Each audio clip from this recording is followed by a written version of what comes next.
সকল প্রশংসার একমাত্র মালিককে, সকল ক্ষমতার উৎসকে। কেউ যেটা দেখে না দেখে কে? কেউ যেটা দেয় না দেয় কে? আমরা এমন একজন আল্লাহ পেয়েছি যেটা কেউ দেখে না, সেটা আমার রব্বে কারীম দেখেন, ঠিক কিনা? যেটা কেউ দিতে পারে না সেটা আমার রব্বে কারীম দিতে পারেন।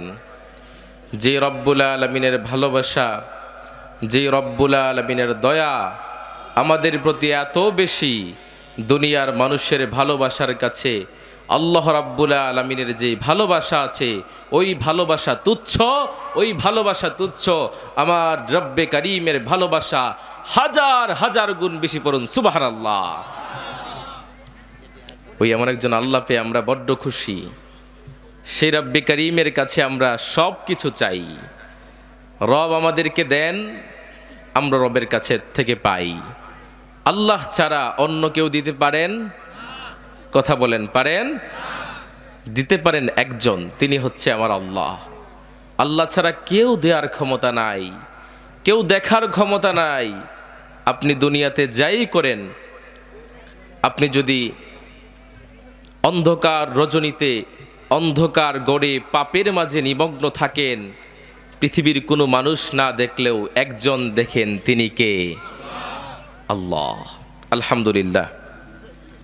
ইতিহাস, ঐতিহ্য, শিক্ষা দীক্ষা যে জেলার সুনাম এবং সুখ্যাতি ছড়িয়ে পড়েছে বিশ্বময়, ঐতিহ্যবাহী চাঁপাইনবাবগঞ্জ জেলার অন্তর্গত শিবগঞ্জ থানার জালমাছমারি হাজিপাড়া গুরুস্থানের উন্নতিকল্পে প্রথম বার্ষিকী 2 দিনব্যাপী তাফসিরুল কোরআন মাহফিলের আজকের শেষ রজনীর সম্মানিত সভাপতি, সর্বজন শ্রদ্ধাভাজন ব্যক্তিত্ব, বিশিষ্ট শিক্ষাবিদ জনাব মোহাম্মদ মেসবাহুল আক্তার, প্রধান শিক্ষক, শিবগঞ্জ টাউন হাই স্কুল। আতালাল্লাহু উমরাহু ওয়া বারাকাল্লাহু ফি হায়াতি। আমরা সকলে পড়ি আমিন। বিশেষ অতিথি হিসেবে আজকে যারা আছেন, জনাব মোহাম্মদ নেফাউর রহমান, আলহাজ মোহাম্মদ গোলাম মুস্তফা। আজকের এই মাহফিলের যাকে আপনারা প্রধান অতিথি হিসেবে রেখেছেন, গতকালকে উনি এসেছিলেন। আপনাদের এই এলাকার কৃতি সন্তান, এই এলাকার গণমানুষের নেতা, বাংলাদেশ জামায়াত ইসলামী রাজশাহী মহানগরীর সম্মানিত আমির, শিবগঞ্জ উপজেলার সাবেক সফল চেয়ারম্যান, জননেতা জনাব ডক্টর মাওলানা কেরামত আলী হাফিজাহুল্লাহ, আতালাল্লাহু উমরাহু ওয়া বারাকাল্লাহু ফি হায়াতি। আমরা সকলে পড়ি আমিন। গতকালকে কথা বলেছেন হযরত মাওলানা মুফতি রমজান আল জামি সাহেব, কথা বলেছেন হাফেজ মাওলানা আবু মুসা আশারি সাহেব। আজকে আমার আগে লম্বা সময় ধরে আপনাদের মাঝে গুরুত্বপূর্ণ আলোচনা করেছেন জগন্নাথপুর দাখিল মাদ্রাসার সম্মানিত সহসুপার মাওলানা তরিকুল ইসলাম সাহেব। সামনে বসা মুসলমান ভাইয়েরা, মুরব্বী বাবারা, যুবক ভাইয়েরা, পর্দার আড়ালে সর্বগুণে গুণান্বিতা আবেদা সালেহা আমার সম্মানিতা মা এবং বোনেরা, মিডিয়া কর্মী ভাইয়েরা, প্রশাসনের রেসপন্সিবল পারসন, দূর দূরান্ত থেকে যারাই আমার মাইকের আওয়াজ শুনছেন, আল্লাহ সুবহানাহু ওয়া তাআলার দরবারে শুকরিয়া জানাই, কৃতজ্ঞতা জানাই। আল্লাহ রাব্বুল আলামিনের প্রতি শুকরিয়া জানাই। আল যে রাব্বুল আলামিন আমাদেরকে পবিত্র একটি বাগানে, জান্নাতি বাগানে একত্রিত করেছেন, সেই মহান মালিকের দরবারে সিজদা অবনত চিত্তে সকলে জোরে সুরে একসাথে হৃদয়ের সবটুকু ভালোবাসা উজাড় করে পড়ি আলহামদুলিল্লাহ। প্রশংসা করলাম কার? এই আওয়াজে তো হবে না। আল্লাহর নাম নিতে ভয় আছে? কথা বলেন, ভয় আছে? ভয় ছিল গত 15 বছর, ঠিক কিনা? আল্লাহর নাম উচ্চারণ করার কারণেও কত মানুষ, নিরপরাধ মানুষ ওই জালিমের কারাগারে বন্দী ছিল, কথা বলেন ঠিক কিনা? এজন্য আল্লাহর নামটা একটু জোরে সুরে উচ্চারিত করবেন। আল্লাহর নাম জোরে সুরে উচ্চারিত করবেন। আল্লাহ রাব্বুল আলামিনের নাম যত বেশি নিবেন, রাব্বুল আলামিন তত বেশি খুশি হয়ে যাবেন। সকল প্রশংসার একমাত্র মালিক কে? সে আল্লাহর নাম নিতে হবে। এই জায়গা যে বসছেন, এই জায়গা আর এখন মাঠ নয়, এই জায়গাটা বিশ্বনবী মুহাম্মদ সাল্লাল্লাহু আলাইহি ওয়াসাল্লামের হাদিসের ভাষায় এই মাঠটা এখন জান্নাতের বাগানে পরিণত হয়ে গেছে। বলুন সুবহানাল্লাহ। প্রশংসা করলাম কার? খাওয়ার সময়, ঘুমানোর সময়, মাহফিলে আসার সময়, সুদ খাওয়ার সময়। বাহ বাহ, জনগণ সব আছে জুসে। সুদ খাওয়ার সময় আল্লাহর প্রশংসা করবেন। আল্লাহ আমাদেরকে হেদায়েত দান করুন, পড়ুন আমিন। লম্বা ভূমিকায় যাব না, ভূমিকায় বেশি লম্বা সময় নিব না, সরাসরি আমরা কোরআন থেকে কথা শুনব।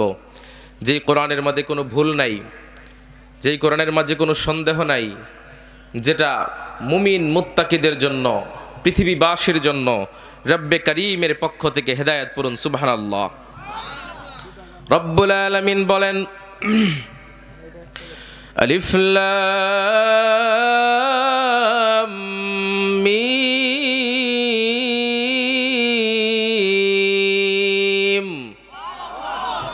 যালিকাল কিতাবু লা রাইবা ফীহি হুদাল লিল মুত্তাকিন। এটা এমন কিতাব যাতে কোনো সন্দেহ নাই, যাতে কোনো ভুল নাই, যাতে কোনো সংশয় নাই। মুমিন মুত্তাকিদের জন্য এই গ্রন্থটাকে রব্বুল আলামিন হেদায়েতের জন্য, পৃথিবীর জন্য হেদায়েত, মানুষের জন্য হেদায়েতের বাণী হিসেবে পাঠিয়েছেন। এই আয়াতে কারিমাতে আল্লাহ রাব্বুল আলামিন বলছেন হুদাল লিল মুত্তাকিন, যারা মুত্তাকি তাদের জন্য হেদায়েত। আবার রব্বুল আলামিন অন্যান্য আয়াতে কারিমার মধ্যে বলছেন হুদাল লিন নাস, শুধুমাত্র মুত্তাকিদের জন্য না, গোটা মানব জাতির জন্য, গোটা মানব জাতির হেদায়েতের জন্য এই কোরআনুল কারীম। শুধুমাত্র কোরআনটা আপনারা শুনেন তা না, ইহুদি, বেঈমান, খ্রিস্টান, বৌদ্ধ সবাই কোরআন শুনে, সবাই কোরআনকে ভালোবাসে। বিশ্বনবী মুহাম্মদ সাল্লাল্লাহু আলাইহি ওয়াসাল্লাম যখন মক্কার কাফের কুরাইশদের কাছে দাওয়াত দিতে আরম্ভ করলেন, এক আল্লাহর ইবাদত করো, যেই রব্বুল আলামিন তোমাদেরকে সৃষ্টি করেছেন, যেই রব তোমাদেরকে এই পৃথিবীতে পাঠিয়েছেন, ওই রবের ইবাদত করো। ওই রব আমাকে এই গ্রন্থ দিয়ে পাঠিয়েছেন যেন তোমরা হেদায়েতের দিকে আসো, যেন তোমরা কল্যাণের দিকে আসো। মক্কার কাফেররা, আবু জাহেল, উতবা, শাইবা, মুগিরারা বিশ্বনবীকে পাগল বলে তাড়িয়ে দিত। বিশ্বনবীর ইসলাম গ্রহণ করেন নাই। বিশ্বনবী যখন ঘরের মাঝে কোরআনুল কারীমের তেলাওয়াত করত, মক্কার কাফের কুরাইশ বেঈমানদের মাঝে যে সর্দারগুলো ছিল, আবু জাহেল, উতবা, শাইবা, মুগিরারা, বিশ্বনবী যখন কোরআন পড়তো, বিশ্বনবীর ঘরের কাছে কান লাগিয়ে বসে থাকতো বিশ্বনবীর তেলাওয়াত শোনার জন্য। একদিন সবাই মিলে সিদ্ধান্ত নিল, আমরা তো মুহাম্মদের ধর্ম পালন করি না, মুহাম্মদের ধর্ম মানি না, মুহাম্মদের আল্লাহকেও তো আমরা মানি না। অতএব মুহাম্মদের যেই গ্রন্থের আবৃত্তি করে, যেই গ্রন্থের সে তেলাওয়াত করে, ওই গ্রন্থ আমরা আগামীকাল থেকে শুনতে আসব না।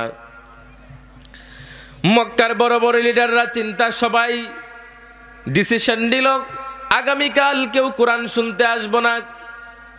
পরের দিন যখন বিশ্বনবীর তেলাওয়াতের কথা মনে হয়ে যায়, আবু জাহেল চিন্তা করে, উতবা তো যাবে না, কালকে তো নিষেধ করে আসছি, আমি গেলে কোনো সমস্যা নাই।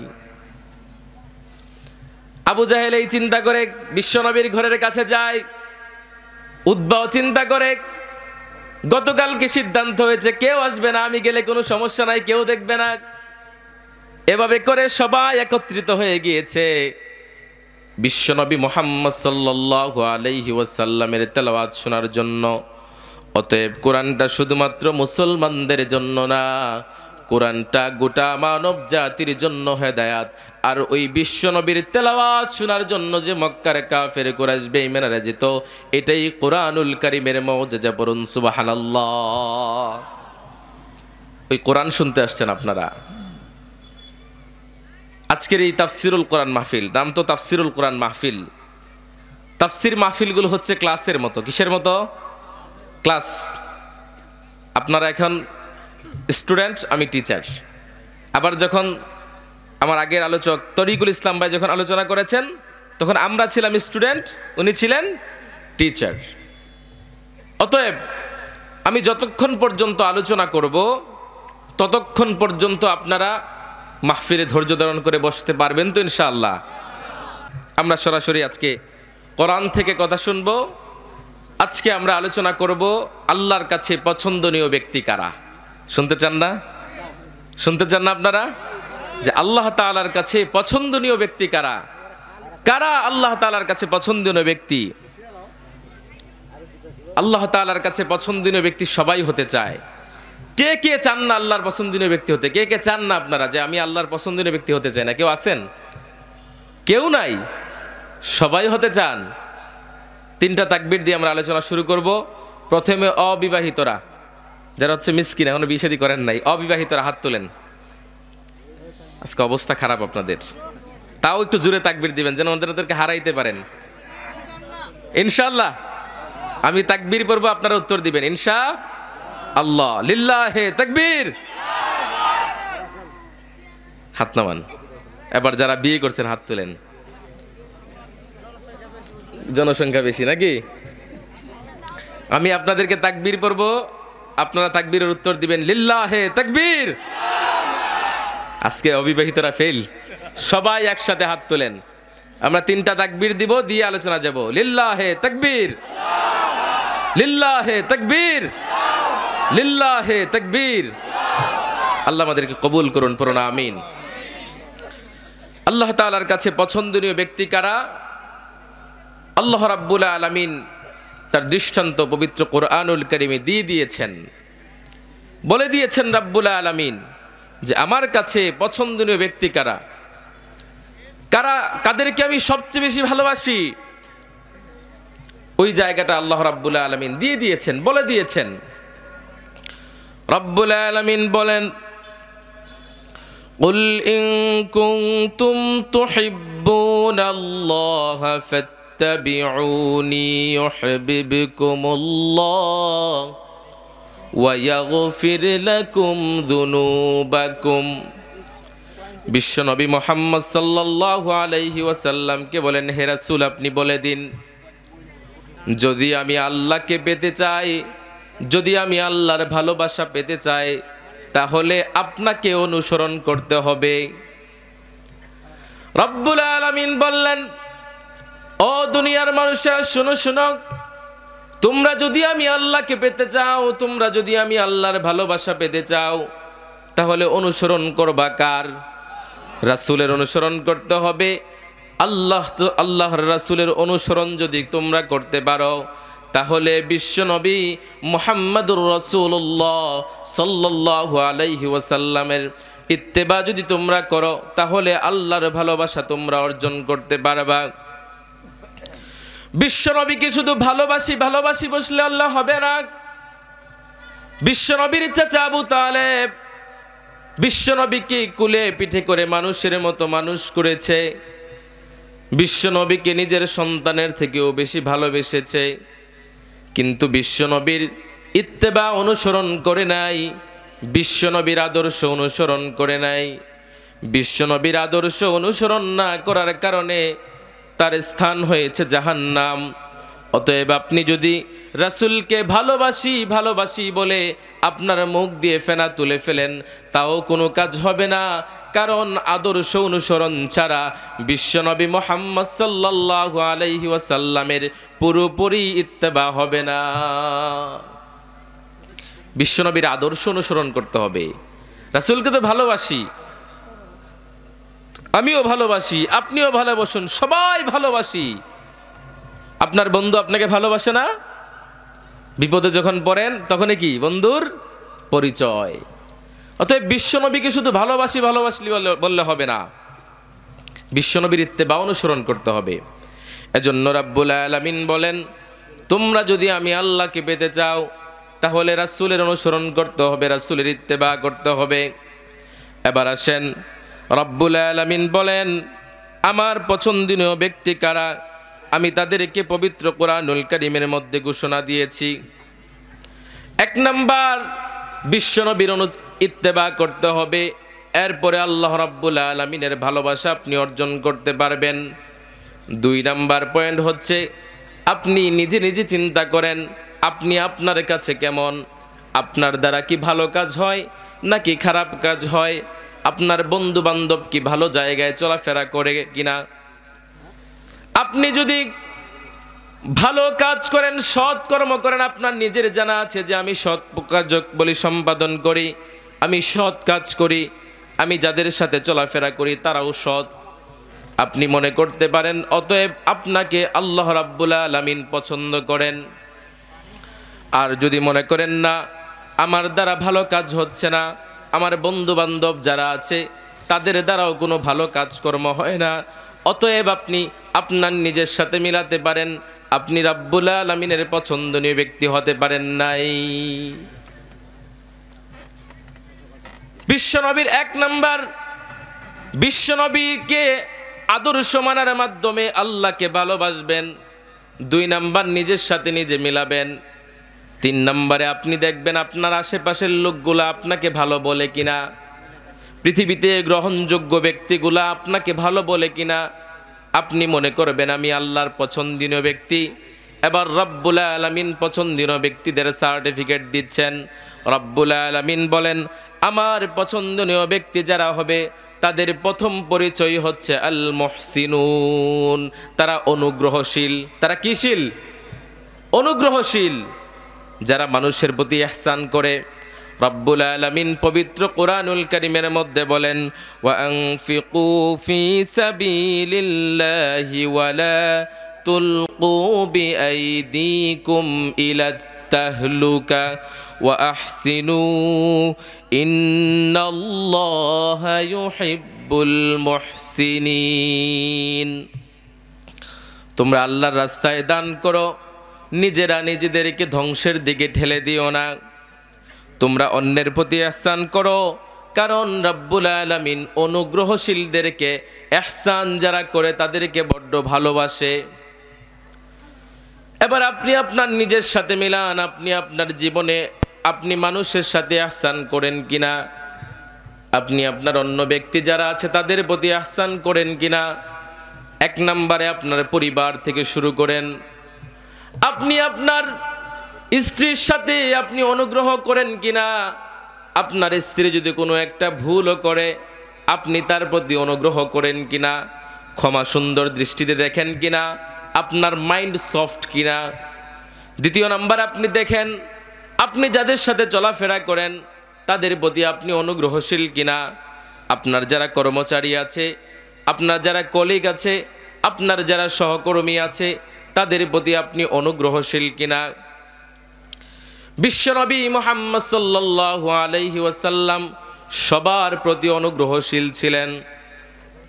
বিশ্বনবী মুহাম্মদ সাল্লাল্লাহু আলাইহি ওয়াসাল্লাম ওই আদর্শ দেখিয়ে গিয়েছেন যে সবার প্রতি অনুগ্রহ করতে হবে। এবার নিজের সাথে একটু মিলান তো, যে আপনার পরিবার, আপনার স্ত্রীর সাথে আপনি অনুগ্রহ করেন কিনা। আমার মায়েরা ওইটা মিলান যে আপনারা আপনাদের স্বামীর সাথে অনুগ্রহণ করেন কিনা, ইহসান করেন কিনা। ইহসান করতে হবে, কারণ মুমিনের সব জায়গায় হবে ইহসান, মুমিন সব জায়গায় ইহসান করবে। বিশ্বনবী মুহাম্মদ সাল্লাল্লাহু আলাইহি ওয়াসাল্লাম ইহসান করার কথা বলেছেন। কিভাবে ইহসান করবা, কিভাবে মানুষের প্রতি অনুগ্রহ করবা। মানুষের প্রতি সব সময় অনুগ্রহ করতে হবে। বিশ্বনবী মুহাম্মদ সাল্লাল্লাহু আলাইহি ওয়াসাল্লাম সবার প্রতি অনুগ্রহ করতেন। সালাতের মধ্যে অনুগ্রহ করতে হবে। জিবরাইল আলাইহিস সালাতু ওয়াস সালাম ডেকে বললেন ইয়া রাসূলুল্লাহ, ইয়া হাবিবাল্লাহ, সালাতের মাঝে কিভাবে অনুগ্রহ করবে। বিশ্বনবী ডাক দিয়ে বলেন ও জিবরাইল শোনো, সালাতের মাঝে কিভাবে অনুগ্রহ করবা জানো নাকি? যখন তুমি সালাত আদায় করবা তখন মনে করবা স্বয়ং রাব্বুল আলামিন তোমাকে দেখছেন এবং তুমিও রাব্বুল আলামিনকে দেখছো। যদি এটা চিন্তা না করতে পারো যে আমি তো রাব্বুল আলামিনকে দেখছি না, রাব্বুল আলামিন তো তোমাকে দেখছেন, এইটা ভেবে তুমি সালাত আদায় করবা, তুমি অনুগ্রহের সাথে সালাত আদায় করবা। আমি যে সালাত আদায় করছি স্বয়ং রাব্বুল আলামিন আমাকে দেখছেন, এটাই হচ্ছে অনুগ্রহ। বিশ্বনবী বলেন রাষ্ট্রীয় আইনে যাদেরকে হত্যা করার জন্য আদেশ করা হয়, মৃত্যুদণ্ড দেওয়ার জন্য আদেশ করা হয়, ওই মানুষগুলার প্রতি ইহসান করতে হবে। ওই মানুষগুলাকে ভয় দেখানো যাবে না। ওই মানুষগুলাকে তোমরা অনুগ্রহের সাথে হত্যা করবা। তাদেরকে আগে বেশি কষ্ট দিবা না, কষ্ট দেওয়ার তারপর মারবা না। যেহেতু তার ব্যাপারে মৃত্যুদণ্ডের রায় হয়েছে, অতএব সরাসরি তাকে মৃত্যুদণ্ড দিয়ে দাও, তার আগে তাকে কোনো কষ্ট দিও না। এটা তার প্রতি ইহসান। বিশ্বনবী মুহাম্মদ সাল্লাল্লাহু আলাইহি ওয়াসাল্লাম বলেন, তোমরা যে কুরবানির সময় জবাই করো, পশু জবাই করো, কুরবানির পশুর সাথেও তোমরা ইহসান করবা। আমরা কি ইহসান করি? কথা বলেন, ইহসান করি? কুরবানির সময় যখন চলে আসে, গরু ছাগল যখন জবাই করব, তার আগে জীবিত গরু ছাগল, তার আগে ডাকা রাখে, এই কসাই কোথায়, দা কোথায়, ছুরি কোথায়? এটা তার প্রতি ইহসান নয়। ওই প্রাণীটা কষ্ট পাচ্ছে, এটা তার প্রতি ইহসান নয়। বিশ্বনবী বললেন, মুমিনের সব জায়গায় ইহসান। আপনি পশুকে জবাই করবেন, আপনি পশুকে কষ্ট দিতে পারবেন না। আপনি তার সামনে বারবার ছুরি নিয়ে বারবার হাঁটা চলাফেরা করবেন না, সে কষ্ট পায়। অতএব তার প্রতি অনুগ্রহ করতে হবে। আল্লাহ রাব্বুল আলামিন বললেন, তোমরা সব জায়গায় অনুগ্রহ করবা, আর যদি তোমরা অনুগ্রহ করতে পারো আমি তোমাদেরকে বড্ড ভালোবাসবো। বিশ্বনবীও সবার প্রতি অনুগ্রহ করতেন। এজন্য বিশ্বনবী বলেন, মুমিনের সব জায়গায় অনুগ্রহ করতে হবে। মুমিন যদি অনুগ্রহ করতে পারে তাহলে হবে সে আল্লাহর পছন্দনীয় ব্যক্তি। এবার আপনি আপনার নিজের সাথে মিলান, আপনি কি আল্লাহর পছন্দনীয় ব্যক্তি কিনা? আপনি সবার প্রতি ইহসান করেন কিনা? আপনি সবার প্রতি অনুগ্রহ করেন কিনা? বাজারে যখন যায়, রিক্সাওয়ালা 10 টাকা বেশি চেয়েছে, তাকে মায়ের শুরু করে। কথা বলেন, আছে না? আপনাদের চাপাই মনে নাই, আমাদের সুনামগঞ্জে আছে। রিক্সাওয়ালা 10 টাকা বেশি চেয়েছে, ভাই আমাকে 10 টাকা বেশি দেন। তার প্রতি অনুগ্রহ করলেন না, বরঞ্চ তাকে মায়ের শুরু করলেন। এটা তো মুমিনের পরিচয় হতে পারে না। এটা তো আল্লাহর পছন্দনীয় ব্যক্তির কাজ হতে পারে না। মুমিনরা সব জায়গায় অনুগ্রহ করবে, মুমিনরা সবাইকে ভালোবাসবে। পড়ুন সুবহানাল্লাহ। রব্বুল আলামিন বলেন, আমার পছন্দনীয় ব্যক্তি যারা হবে তাদের 1 নাম্বার পরিচয়, তারা সবার প্রতি অনুগ্রহ করবে। 2 নাম্বার পরিচয়, তাদের পরিচয় হবে, রব্বুল আলামিন বলেন, আত-তাওয়াবিন, তারা তওবাকারীগণ। কিগণ? তওবাকারীগণ। রব্বুল আলামিন বলেন, ইন্নাল্লাহা ইউহিব্বুত তাওয়াবিনা ওয়া ইউহিব্বুল মুতাতাহহিরিন। ইন্নাল্লাহা ইউহিব্বুত তাওয়াবিন, যারা আল্লাহর কাছে তওবা করে রব্বুল আলামিন তাদেরকে বড্ড ভালোবাসে। পড়ুন সুবহানাল্লাহ। তওবা করতে হবে, আল্লাহর কাছে চাইতে হবে। চাওয়ার মতো যদি চাইতে পারি, রব আমাকে দিবেন, ঠিক কিনা? আমি গভীর রজনীতে উঠে আল্লাহর কাছে চাইব, আল্লাহ তুমি ছাড়া আমার কোনো রব নাই, আমি ছাড়া তোমার গোলামের কোনো অভাব নাই। রব তুমি যদি আমাকে না দাও, এই পৃথিবীতে দেখার মতো আমার কেউ নাই। আল্লাহ তুমি যদি আমাকে দাও, তোমার দরিয়ার একটু কম, কিছু কম হবে না। রব্বুল আলামিন তোমার কাছে যা আছে, রব্বুল আলামিন আমাকে দাও। আমাকে দিলে তোমার কোনো কিছুর কমতি হবে না। রব্বুল আলামিন আমি তোমার গোলাম, তুমি আমার রব, আমি ছাড়া তোমার গোলামের কোনো অভাব নাই। আমার মতো নগণ্য পাপী বান্দা, আল্লাহ তোমার কাছে তওবা করি। আপনি যখন গভীর রজনীতে উঠে রব্বুল আলামিনের কাছে আকুতি মিনতি করে আপনি যখন আল্লাহর কাছে চাইবেন, আপনার চোখের পানি নাকের ডগায় আসার আগে রব্বুল আলামিন আপনার জীবনের সমস্ত গুনাহ খাতাগুলো মাফ করে দিবে। বলুন সুবহানাল্লাহ। রব্বুল আলামিন বলেন, আমি আমার তওবাকারী বান্দাদেরকে বড্ড ভালোবাসি। আমি নিজেই ঘোষণা দিয়েছি, ইন্নাল্লাহা ইউহিব্বুত তাওয়াবিন, আমি আমার তওবাকারী বান্দাদেরকে বড্ড ভালোবাসি। বিশ্বনবী মুহাম্মদ সাল্লাল্লাহু আলাইহি ওয়াসাল্লাম হাদিসের মধ্যে বলেন, ওয়াল্লাহি ইন্নী লা আস্তাগফিরুল্লাহ ওয়া আতুবু ইলাইহি ফিল ইয়াউমা আকসারা মিন 70 মাররা। আল্লাহর শপথ, আমি বিশ্বনবী মুহাম্মদ সাল্লাল্লাহু আলাইহি ওয়াসাল্লাম প্রতিদিন 70 বারের উপরে তওবা করি। পড়ুন সুবহানাল্লাহ। সুবহানাল্লাহ। আওয়াজ এত কম কেন? পড়ুন সুবহানাল্লাহ। বিশ্বনবী যদি 70 বার তওবা করে, বিশ্বনবীর জীবনের কোনো গুনাহই নাই, আগের গুনাহ মাফ, পরের গুনাহ মাফ, বিশ্বনবী জীবনে কোনো গুনাহই করে নাই। যেই নবীর কোনো গুনাহ নাই, ওই নবী যদি 70 বার আল্লাহর কাছে তওবা করে প্রতিদিন, এভরিডে 70 বার তওবা করে, আমরা কতবার করা উচিত বলেন তো? কতবার? ৭০,০০০ বার করলে হবে না, আরো বেশি লাগবে। কোটি বার যদি পড়ি তাও তো হবে না। আমাদের গুনার পরিমাণ এত বেশি, আমাদের গুনার পরিমাণ পাহাড় সমান। বিশ্বনবীর জীবনে কোনো গুনাহই ছিল না, তিনি জীবনে গুনাহই করেন নাই, তার জীবনে কোনো গুনাহও নাই। তাও বিশ্বনবী মুহাম্মদ সাল্লাল্লাহু আলাইহি ওয়াসাল্লাম আল্লাহ তাআলার কাছে 70 বারের উপর বেশি তওবা করতেন। পৃথিবীতে এমন কি কোনো দরজা আছে যে 24 ঘন্টা খোলা থাকে বলেন তো? আছে? আপনার বন্ধুর দরজা, আপনার মায়ের দরজা, আপনার বাবার দরজা, কারো দরজা 24 ঘন্টা খোলা নয়।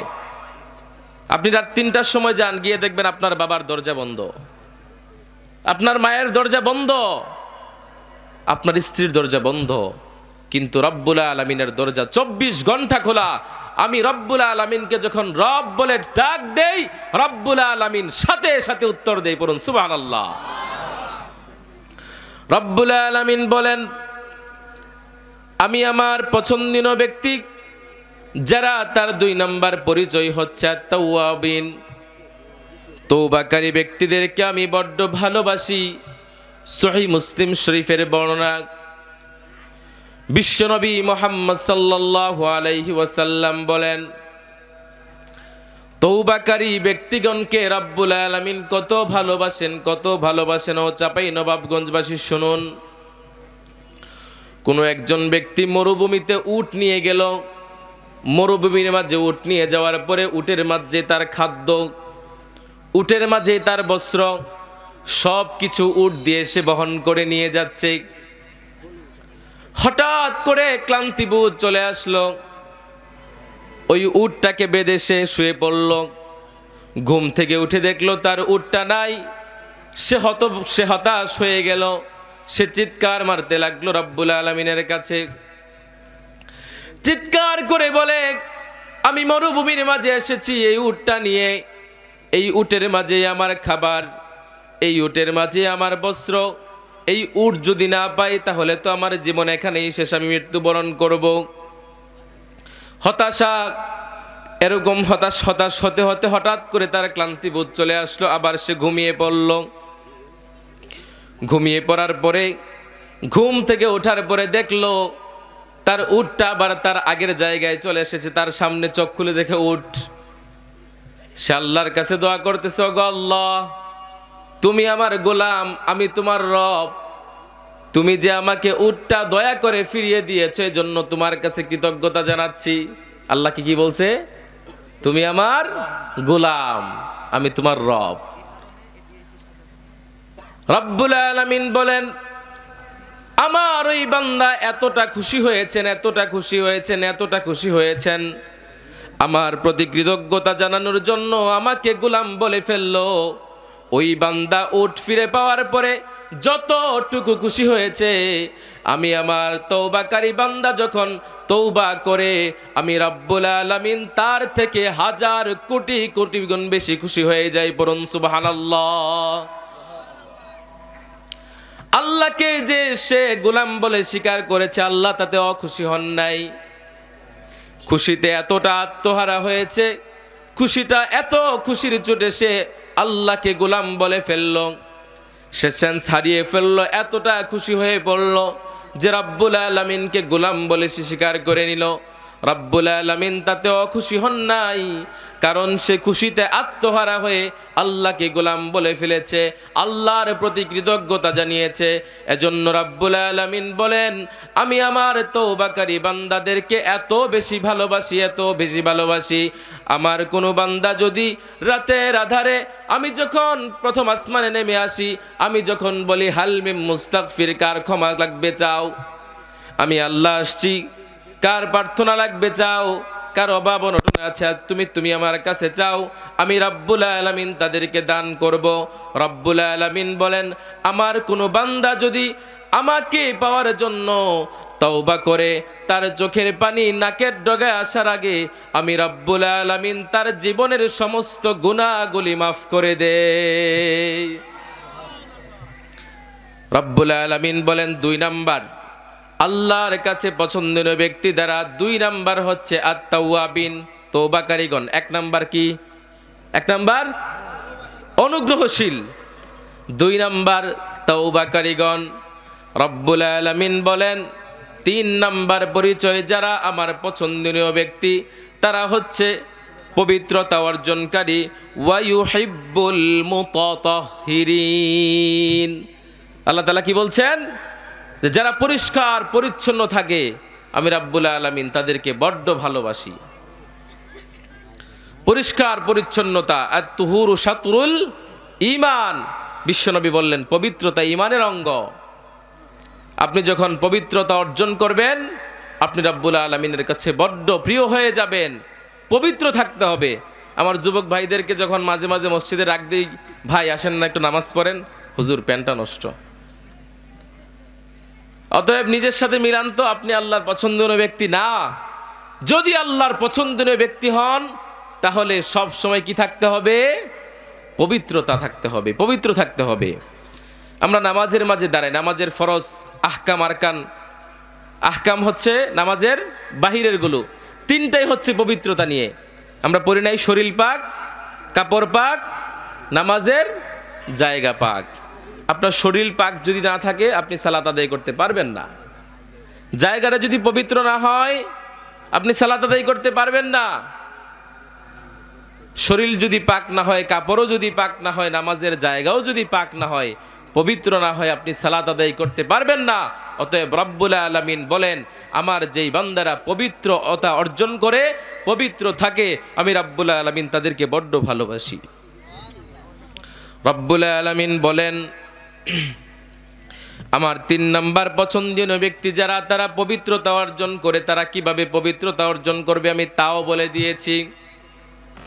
রব্বুল আলামিন বলেন, ইয়া আইয়ুহাল্লাযীনা আমানু ইযা কুনতুম ইলাস সালাতি ফাগসিলু ওয়ুজুহাকুম ওয়া আইদিয়াকুম ইলাল মারাফিক وامسحوا برؤوسكم وأرجلكم إلى الكعبين।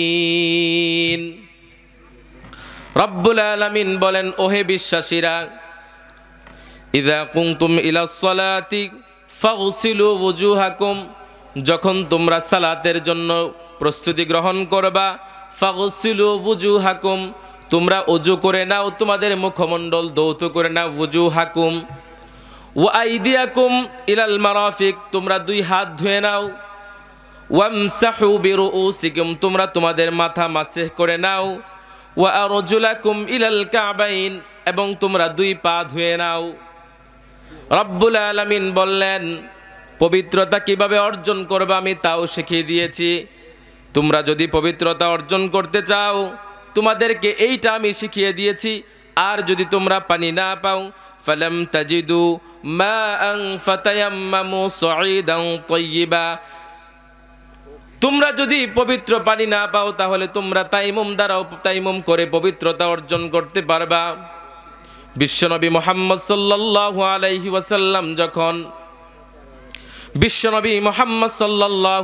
ওয়াসাল্লাম যখন সাহাবায়ে কেরামদেরকে ধরে ধরে এই জিনিসগুলা শিখিয়ে দিতেন, পবিত্রতা কিভাবে অর্জন করতে হয়, কিভাবে টয়লেটে যেতে হয়, বাম পা দিয়ে প্রবেশ করতে হয়, ডান পা দিয়ে বের হতে হয়, এগুলা দেখে ইহুদি মুশরিক কাফের বেঈমানের টিটকারি মারত।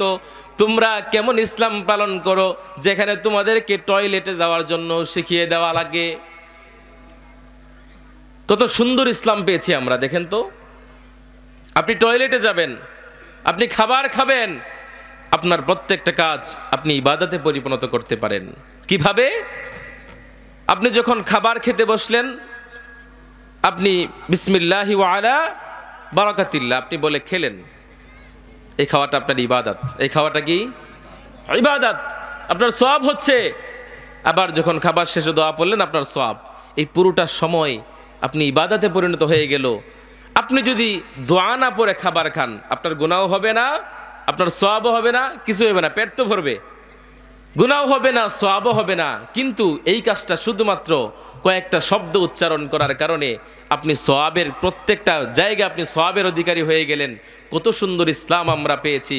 আর ওই ইসলাম নিয়ে আমাদেরকে টিটকারি করে, যারা আমাদেরকে টিটকারি করেছিল গত 15 বছর, তোমাদেরকে দায়িত্বহীন কণ্ঠে বলতে চাই, ইসলাম প্রিয় মানুষরা, কোরআন প্রিয় মানুষরা ইসলামকে ভালোবাসে, ইসলামের জন্য তারা জীবন বিলিয়ে দিতে পারে। চিল্লা এখন ঠিক কিনা? ইসলাম নিয়ে বিরুদ্ধাচরণ করো। মুশরিকরা বলছে বিশ্বনবী মুহাম্মদ সাল্লাল্লাহু আলাইহি ওয়াসাল্লাম কেমন তোমাদেরকে গোসল কিভাবে করতে হয় ওইটাও শিখিয়ে দেয়। আমরা তাদেরকে বলি, তোমরা সব সময় অপবিত্র থাকো, তোমরা আল্লাহর পছন্দনীয় ব্যক্তি না। আর আমরা সব সময় পবিত্রতা অর্জন করি, আমরা প্রাউড ফিল করে বলতে পারি আমরা আল্লাহর পছন্দনীয় ব্যক্তি। বলুন সুবহানাল্লাহ। এজন্য রাব্বুল আলামিন বলেন, আমার পছন্দনীয় ব্যক্তি যারা, তারা হচ্ছে আল মুতাতাহহিরিন, তারা সব সময় পবিত্রতা অর্জন করে, সব সময় পবিত্র থাকে। আম্মা জান আয়েশা সিদ্দিকা রাদিয়াল্লাহু তাআলা আনহা বিশ্ব নবীকে ডাক দিয়ে বলেন, ও নবী, কিয়ামতের কঠিন ময়দানে এত কোটি কোটি মানুষের মাঝে কিভাবে আপনি আপনার উম্মতদেরকে চিনবেন?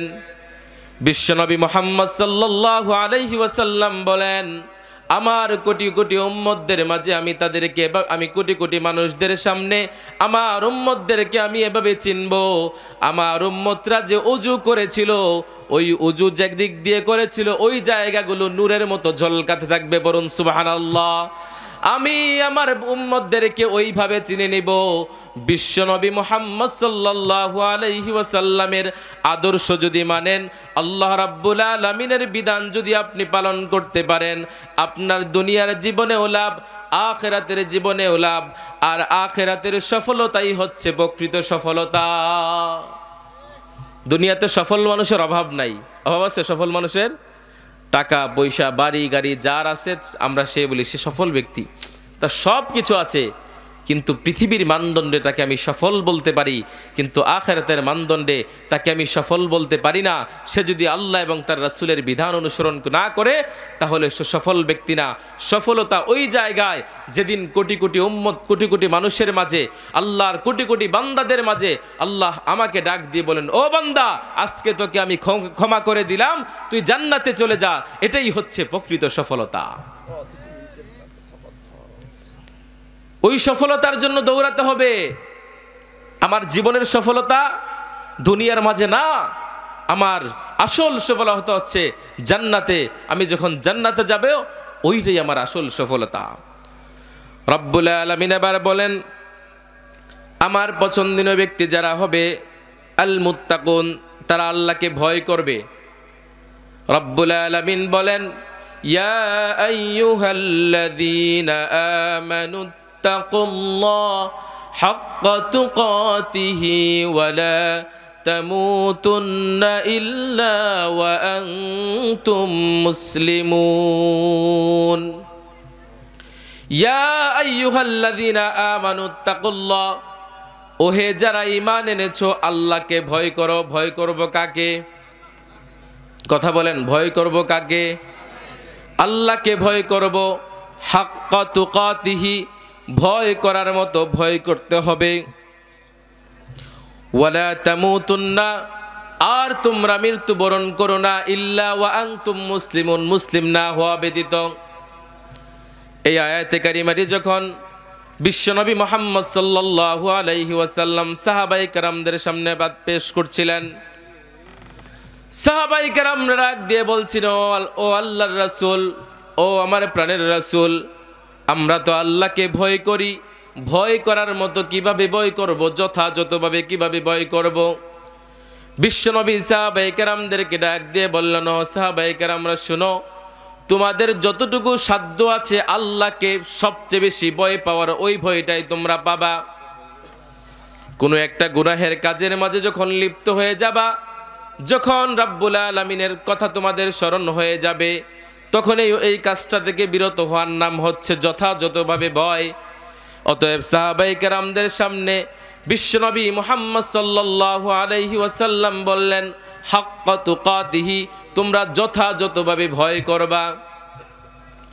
আল্লাহকে ভয় করি, মসজিদে যখন যাই আল্লাহকে ভয় করি, আর মসজিদ থেকে যখন বের হই আল্লাহর ভয়ও শেষ। ইমাম সাহেবকে মসজিদে গেলে নেতা, ইমামুন মানে কি নেতা, ইমাম তো নেতা। মসজিদে যখন যায় ইমাম সাহেবকে সবার, ইমাম সাহেব তাড়াতাড়ি যান, নামাজ তাড়াতাড়ি পড়ান, ইমাম সাহেবকে নেতা মানে বাহিরে যখন বের হয়ে যায় ইমাম সাহেব পিছনে থাকেন।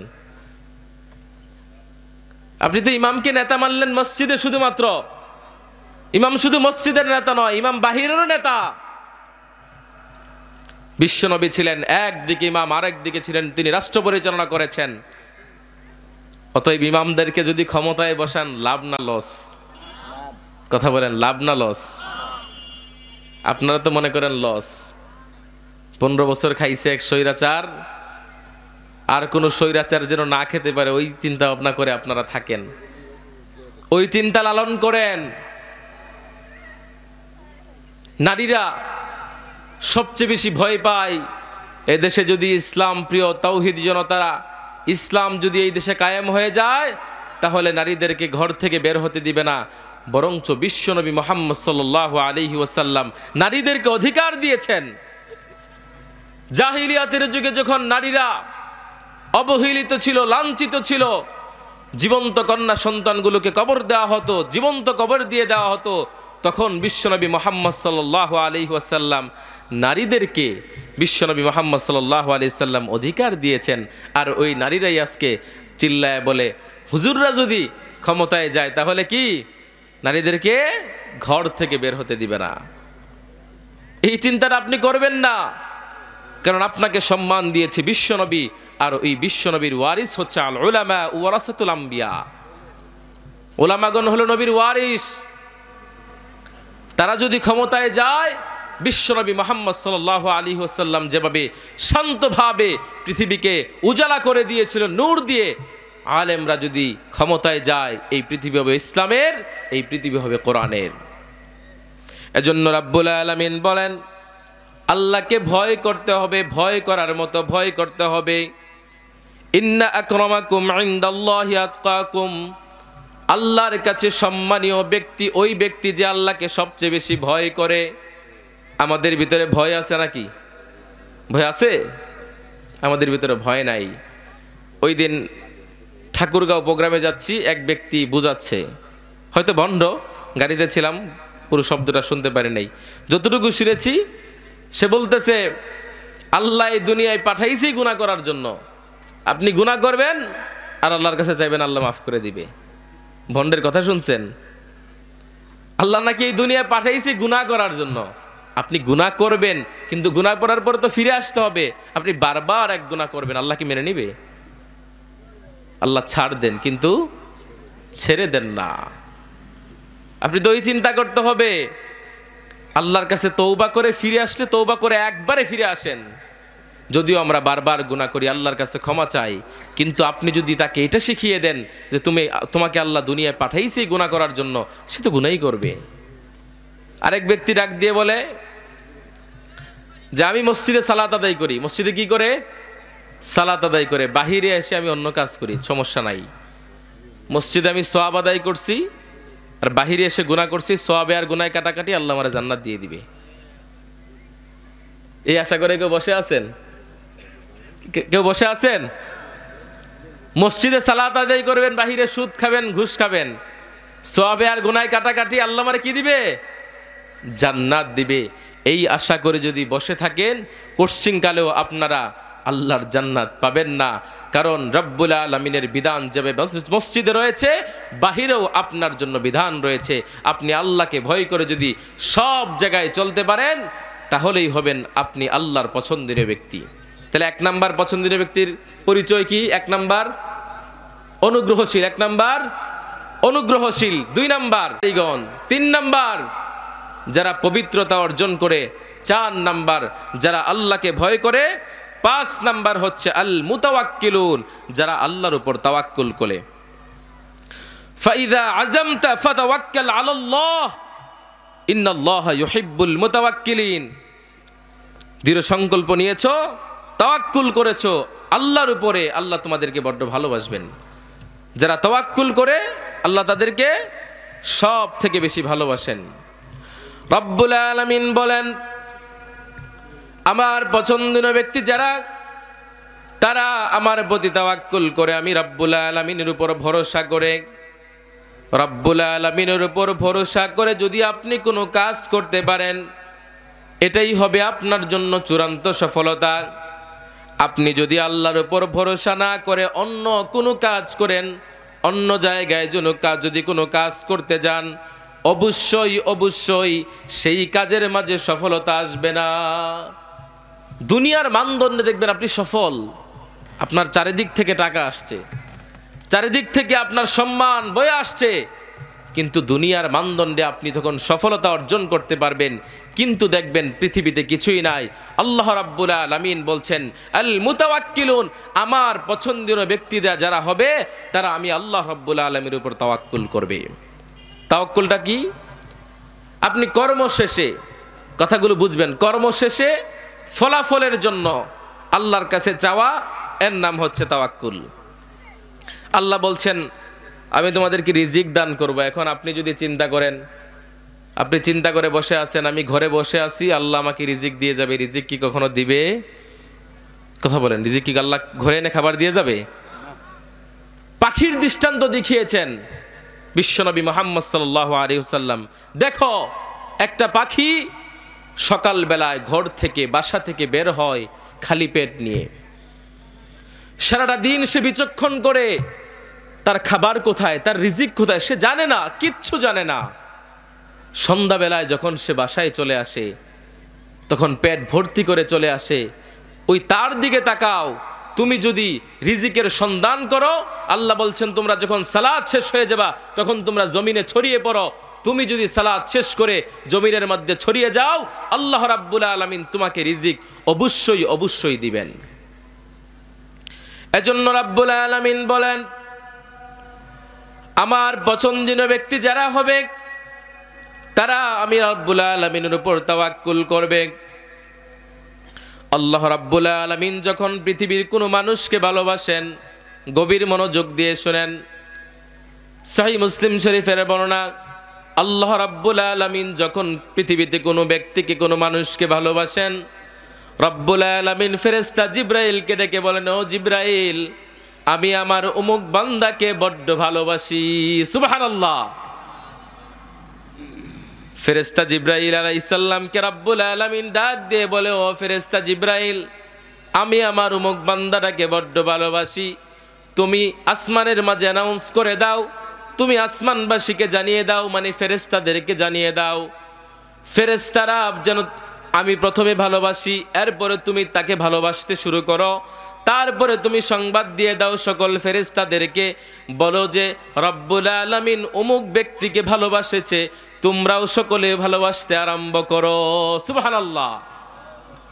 প্রথম রব্বুল আলামিন ভালোবাসেন, 2 নাম্বার জিবরাইল আলাইহিস সালামকে বলে, ও জিবরাইল, তুমিও ভালোবাসতে শুরু করো। 3 নাম্বার সকল ফেরেশতাদেরকে বলে, ফেরেশতারা তোমরা ভালোবাসতে শুরু করো। তারপরে পৃথিবীবাসী তাকে ভালোবাসতে শুরু করে। এজন্য রাব্বুল আলামিন বলেন, ভালোবাসাটা হবে আল্লাহর জন্য, ঘৃণাটাও হবে আল্লাহর জন্য। আমি যদি কাউকে ভালোবাসি, আল্লাহর জন্য ভালোবাসবো, কাউকে যদি ঘৃণা করি, আল্লাহর জন্য করব। ব্যক্তিগত কোনো মতামত দিয়ে তাকে ভালোবাসবো না, ঘৃণাও করব না, কারণ ভালোবাসাটা রব্বুল আলামিনের কাছে এত বেশি ভালোবাসা। রব্বুল আলামিন বলে, ও দুনিয়ার মানুষেরা শুনো, আমার প্রতিকে আমার কেমন ভালোবাসা। আমি ভালোবাসাটা 100 ভাগ করেছি। 100 ভাগ ভালোবাসার মাঝে 1 ভাগ ভালোবাসা আমি দুনিয়ার মানুষদের মাঝে বিলিয়ে দিয়েছি। ওই 1 ভাগের সিটে ফোঁটা আমি পেয়েছি। আমার ডান পাশে যিনি এসেছেন উনি ওই 1 ভাগের সিটে ফোঁটা পেয়েছেন। সবাই মিলে আমরা 1 ভাগের সিটে ফোঁটা পেয়েছি। কিয়ামত পর্যন্ত যত মানুষ আসবে ওই 1 ভাগের সিটে ফোঁটা পাবো। আর 99 ভাগ ভালোবাসা রব্বুল আলামিন নিজের কাছে রেখে দিয়েছেন। সুবহানাল্লাহ। এই দুনিয়ার ভালোবাসা 1 ভাগের সিটে ফোঁটা ভালোবাসার জন্য দুনিয়া উজালা করে দেই। বাবার জন্য ভালোবাসা, মায়ের জন্য ভালোবাসা, সন্তানের জন্য ভালোবাসা, স্ত্রীর জন্য ভালোবাসা, ভাই ভাইয়ের জন্য ভালোবাসা, বোন বোনের জন্য ভালোবাসা, দুনিয়া ভালোবাসা দিয়ে উজালা করে দেই। সামান্য 1 ভাগের সিটে ফোঁটা পেয়ে এত ভালোবাসা দেখাই। আর রব্বুল আলামিনের কাছে 99 ভাগ ভালোবাসা। রব্বুল আলামিন জানি কত বেশি আমাদের উপর ভালোবাসা। সুবহানাল্লাহ। আমাদেরকে একটা চিঠি দিয়েছে শাহ আলম বাবু, আপনারা হয়তো ওনাকে চিনেন। এই ভালোবাসার কথা আসার পরে ওনার দৃষ্টান্তটা আপনাদেরকে একটু দেখাই। আমি যতটুকু শুনেছি 16 ডিসেম্বর উনি মৃত্যুবরণ করেছে। ওনার কলিজা নাকি কি হয়ে গেছিল, পচে গিয়েছিল, ট্রান্সফার করেছে। তারপরে তাকে ইন্ডিয়া নিয়ে যাওয়া হলো। ওনার স্ত্রী ওনাকে কি করেছে, কি দিয়েছে, ডোনেট করেছে। লিভারের একটা অংশ তার জন্য ডোনেট করেছে। আল্লাহু আকবার বলবেন না? এই যে ভালোবাসা এতটা উদার, এই সময়ে এসে এতটুকু ভালোবাসা স্বামীর জন্য, এটা বিরল। আলহামদুলিল্লাহ। ওনার এই কথা শোনার পরে আমার একজন সাহাবীর কথা মনে হয়ে গিয়েছিল। একজন সাহাবী সারা শরীরে রক্ত আর পুঁজ ভরপুর, কেউ তার কাছেও আসে না। স্ত্রী চিন্তা করছে আমার স্বামীর এই রক্ত পুঁজগুলা কিভাবে পরিষ্কার করলে আমার স্বামী ব্যথা পাবে না। তিনি চিন্তা করলো আমি যদি কাপড় দিয়ে এটা মুছে ফেলি তাহলে উনি ব্যথা পাবে। দেখি আমার শরীরের সব থেকে নরম অংশ কোনটা, বলেন তো কি? জিহ্বা। তিনি চিন্তা করছেন যে আমার শরীরের সব থেকে নরম অংশ কোনটা, আমি ওই নরম অংশ দিয়ে আমি আমার স্বামীর সারা শরীরের রক্ত আর পুঁজকে পরিষ্কার করব। তিনি জিহ্বা দিয়ে চেটে চেটে সারা শরীরের রক্ত আর পুঁজগুলো পরিষ্কার করছিলেন। আল্লাহু আকবার। ওনার কথা শোনার পরে আমার তার কথা মনে হয়ে গেল, আল্লাহ তাআলা আমার ওই মাকে ওই সাহাবীর স্ত্রীর মতো কবুল করুন, পড়ো না আমিন। এই ভালোবাসা বিরল পৃথিবীতে। আমরা ভালোবাসাবাসী করি, যুবক ভাইয়েরা ভালোবাসার জন্য জীবন দিয়ে দেয়, আমার বোনেরা জীবন দিয়ে দেয়। কার জন্য আপনি জীবন দিচ্ছেন? যে জীবন রব্বুল আলামিন আপনাকে দান করেছেন, ভালোবাসা হবে আল্লাহর জন্য। এই যে স্বামী স্ত্রীর ভালোবাসা, এই ভালোবাসার মাঝে কোনো বিভেদ নাই, এটা আল্লাহ প্রদত্ত ভালোবাসা। এই ভালোবাসা যত বেশি হবে তত বেশি সওয়াব পড়ুন সুবহানাল্লাহ। মায়েরা যারা আছেন, আপনারা আপনাদের স্বামীদেরকে ভালোবাসবেন, তাদের সাথে সুসম্পর্ক রাখবেন, তাদেরকে সম্মান করবেন, সম্মানের সহিত তাদের সাথে আচরণ করবেন। আল্লাহ রাব্বুল আলামিন ছাড়া যদি পৃথিবীর কোনো মানুষের পায়ে যদি সিজদা করার জন্য বলতেন, তাহলে বলতো তোমরা তোমাদের স্বামীদের পায়ে সিজদা করো। কত বড় কথা! আমার মায়েরা যারা শুনছেন, হযরতে মা ফাতেমা রাদিয়াল্লাহু তাআলা আনহার জীবনের দিকে তাকান, হযরতে মা খাদিজাতুল কুবরা রাদিয়াল্লাহু তাআলা আনহার জীবনের দিকে তাকান। আপনি আপনার সবটুকু সম্মান আর ভালোবাসা আপনি আপনার স্বামীর জন্য বিলিয়ে দেন। এই পৃথিবীর কোনো মানুষগুলো আপনাকে ছলনা দেখিয়ে নিয়ে যেতে পারে, কিন্তু আপনার স্বামীর মতো আপনাকে ভালোবাসবে না। আবার স্বামীরা যারা আছেন, আপনারা আপনাদের স্ত্রীকে বড্ড ভালোবাসবেন, কারণ এই ভালোবাসার মধ্যে রব্বুল আলামিন সওয়াব দিয়েছেন। আপনি আপনার স্ত্রীর সাথে ভালো আচরণ করুন। আপনি সারাদিন বাহির থেকে কাজকর্ম করে গিয়েছেন, ঘরের মাঝে গিয়ে দেখেছেন খাবার দিতে একটু দেরি হয়েছে, আপনি তাকে বকাঝকা করবেন না, আপনি তাকে বিনয়ের সাথে বুঝাবেন। আবার স্বামীরাও রাগান্বিত হয়ে যাবেন না, স্ত্রী রাগান্বিত হয়ে যাবেন না। আপনারা সফট মাইন্ডে দুজন দুজনের সাথে সম্পর্ক তৈরি করবেন। রব্বুল আলামিন এটাও বড্ড ভালোবাসেন।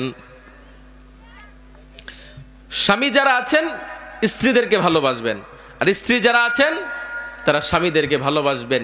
ওই ভালোবাসাবাসিতে কোনো গুনাহ নাই, বরং সওয়াব। সুবহানাল্লাহ পড়বেন না? ভালোবাসেন তো স্ত্রীদেরকে। এই ভালোবাসার মধ্যে কোনো কেন বলতে অসুবিধা কোথায়? বলতে অসুবিধা কোথায়? আপনার স্ত্রীকে আপনি ভালোবাসেন, এটা তো প্রাউড হওয়ার কথা, আপনার গর্ব হওয়ার কথা আপনার। আমি আমার স্ত্রীকে ভালোবাসি। আপনি তাকে বিনয়ের সাথে বোঝাবেন, আমার মায়েরা খুব সফট নরম, আল্লাহ রাব্বুল আলামিন তাদেরকে ওইভাবে সৃষ্টি করেছেন। আপনি তাদেরকে বোঝাবেন। আপনি যখন ঘরে যাবেন, আপনার সাথে যখন রাগ করে থাকবে, আপনি তাকে বলবেন, তোমাকে আমি একটা শাড়ি কিনে দিব। মুখ গোমরা করে বসে আছে। দুইটা কিনে দিব, একটু মুখটা হাসি হাসি ভাব। তিনটা কিনে দিব, কখন কিনে দিবা? তিনটা দিবা, কখন কিনে দিবা? তাদেরকে ভালোবাসবেন। কোথায় ছিলাম আমরা? মুতাওয়াক্কিলুন, আল্লাহর কাছে তাওয়াক্কুল যারা করে, আল্লাহ রাব্বুল আলামিনের উপর যারা তাওয়াক্কুল করে, রাব্বুল আলামিন তাদেরকে বড্ড ভালোবাসেন। রাব্বুল আলামিন বলেন, আমার পছন্দনীয় ব্যক্তি যারা হবে তাদের 6 নাম্বার পরিচয় হবে, তারা হবে ধৈর্যশীল।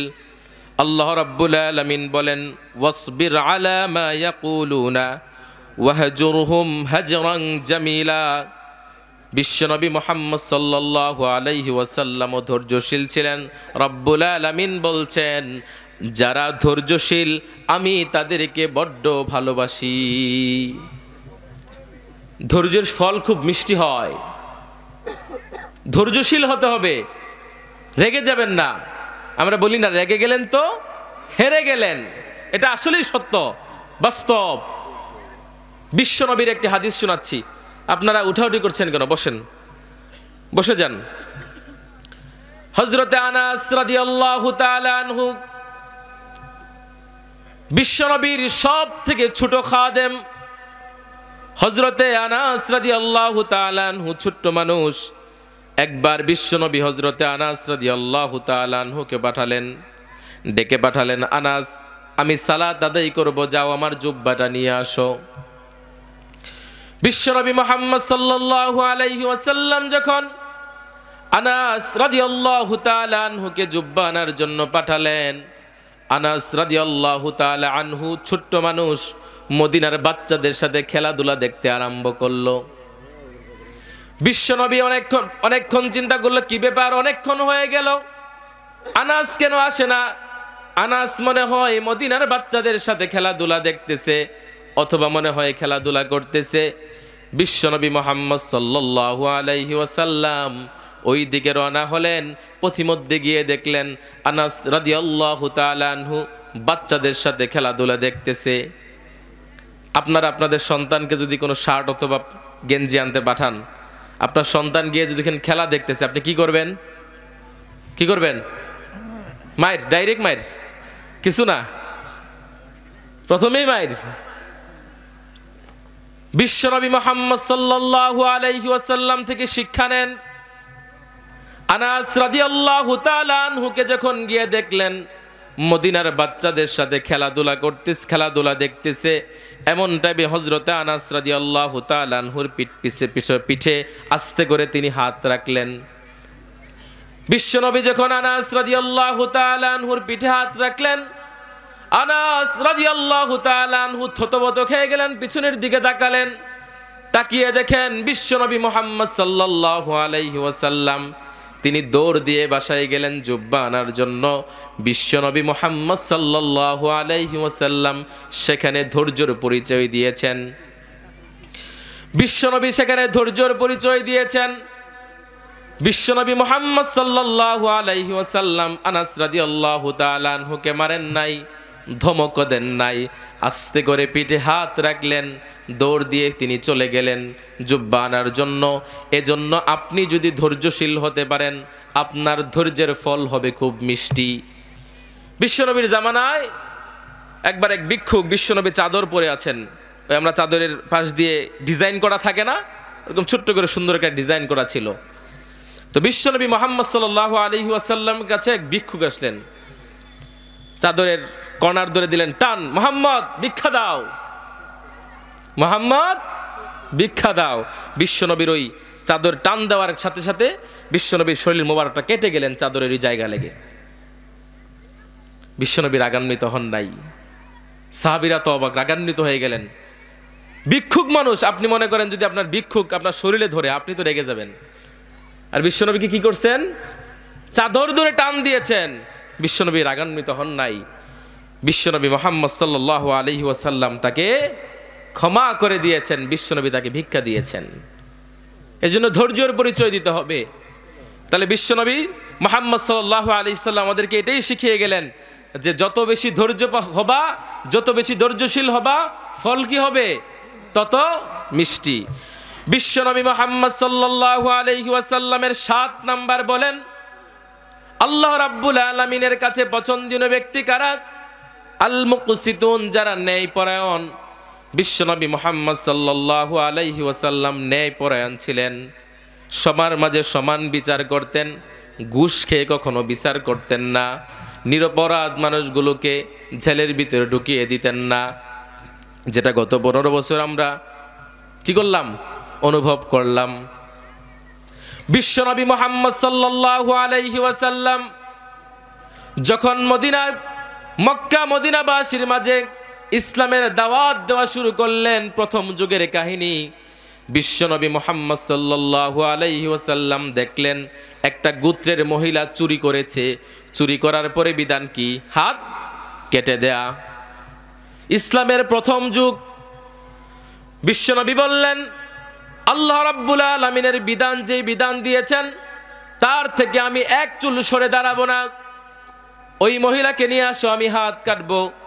সাহাবায়ে কেরামরা বললেন, ও মুহাম্মদ সাল্লাল্লাহু আলাইহি ওয়াসাল্লাম, আল্লাহর রাসূল, আপনি এই মুহূর্তে আপনি শুধুমাত্র দাওয়াত দেওয়া শুরু করেছেন, আপনি যদি দেখে আপনি একজন মহিলার হাত কেটে দিয়েছেন চুরি করার জন্য, ওই মানুষগুলা তো আর ইসলাম গ্রহণ করবে না।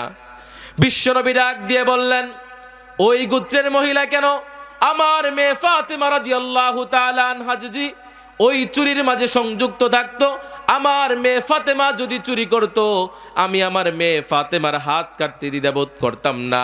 আমার উপর রব্বুল আলামিন যেই বিধান দিয়েছেন ওই বিধানের উপরেই আমি অটল থাকবো। সুবহানাল্লাহ। কতটা ন্যায়পরায়ণ ছিলেন। আল্লাহর কাছে পছন্দের যদি ব্যক্তি হতে চান তাহলে কি হতে হবে? ন্যায়পরায়ণ হতে হবে। 8 নাম্বার, জিহাদের ময়দানে যারা শৃঙ্খলাবদ্ধ থাকে। আপনারা এখানে যারা শৃঙ্খলাবদ্ধ আছেন, আপনারা উঠাউঠি করছেন না, যারা উঠছেন তারা কিন্তু শৃঙ্খলা নষ্ট করছেন। অতএব আপনারা আল্লাহর পছন্দনীয় ব্যক্তি না। আমার কথা নাকি কোরআনের কথা?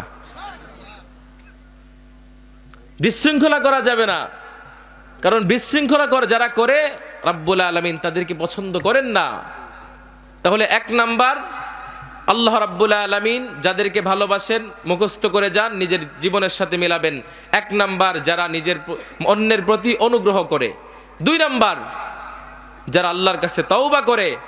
3 নাম্বার, যারা সব সময় পবিত্র থাকে।